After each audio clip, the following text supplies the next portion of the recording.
Hello, I'm Davina. And I'm Michael. And we are the co-founders of MOWinePlease.org, wine blog covering everything Missouri wine. And we're here doing our first official wine review. Thanks to the people at St. James Winery. They sent us a couple bottles of their newest Pioneer wines, and we are going to review it. Part 1 tonight, the Pioneer White. And we will be shortly following this vlog with a new one that would focus in on the Pioneer Red that they sent us as well. So looking forward to this one indeed. But you'll have to keep back and check that one out later. And just to be clear, how do we taste our wine? We follow the 5 S's: see, swirl, smell, sip, and of course savor. My favorite. And we're going to walk you through that tonight with the Pioneer White, which, just so you know, is a blend of Chardonnay, Saval, and Vignoles from St. James, just again so you know. So the first one is C. What you want to do is you want to take your sample. Usually you get a 1 ounce pour. Luckily we're pouring, so we are getting 5 ounce pours. You take it up to a light source and you tip the glass so, and you look through to see the light coming and seeing what colors you're getting. What do you see, Davina? It's very light in color, translucent, but still has a light honey yellow-ish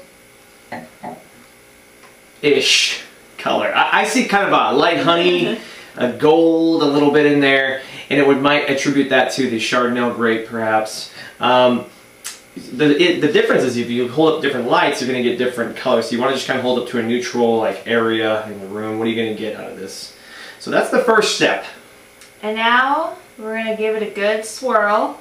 This is kind of the precursor to the sniff. We want to release the aroma, get some air going in there, really. If savor was my first favorite, this would be my second favorite. I like to see how quickly the tornado can go. Give it a go. And then when you're ready, there's 2 basic kinds of sniff.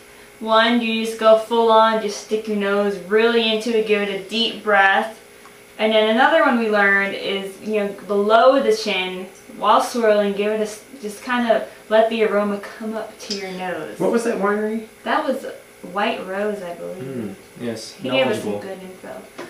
So what we're getting here is just the tidbits of the aroma, like the subtle stuff you wouldn't experience if you shove your nose all the way in the glass like so.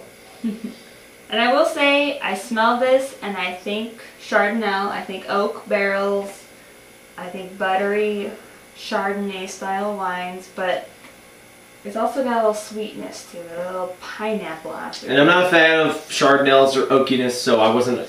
When I saw this bottle, typically speaking, Chardonnays come in bottles like this, so I wasn't looking forward to it. But after the next part, where we actually get to sip it, I was pleasantly surprised.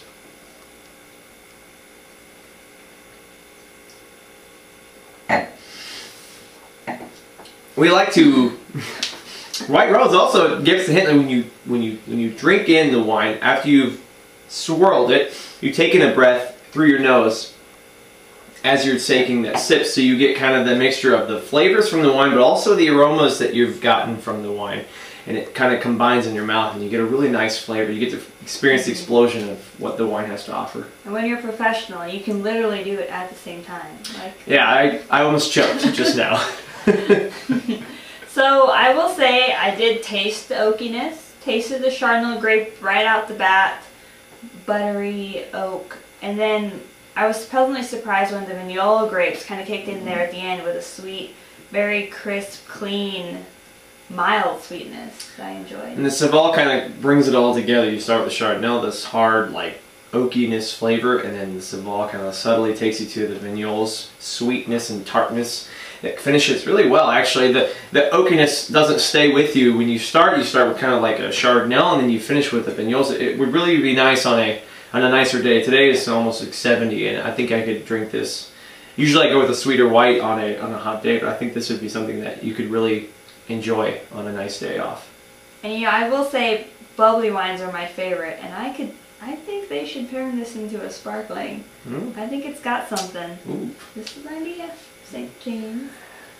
And of course we were just savoring it, and the savoring continues on through the whole entire bottle. You want to make sure that You can continue on doing the 5 S's if you so desire, but once you've hit the initial contact, if you enjoy it thoroughly, then might as well just finish it. And try pairing it. You know, if you're at a winery, try it with crackers. If they have cheese or chocolate, that's when you really get to savor it. A lot of times, you know, we go wineries and we taste and we think it tastes great, but we've been tasting all day and we get home and we're like, well, why did we like this wine? Can't quite remember. So and it probably, give it some time. And it usually had to do with what we were eating at the time. We may have been eating a nice cheddar, and it really paired well with something that we were eating at the time. And so you never know. Just try it out. So if you buy a bottle and you find that the St. James Pioneer White isn't as we described, it may be because we just had some cheese or something. Who knows? And I think this would be a great wine to just drink by itself. It's not too alcoholic. It's really easy to drink. But I'd like to personally pair it with some strawberries, maybe chocolate, and even salami, even though I would pair salami with every wine if I could. She does. But... It's terrible. It's awful. So overall, we have positive reviews of this wine, and we're looking forward to having some more bottles. Definitely. Salud.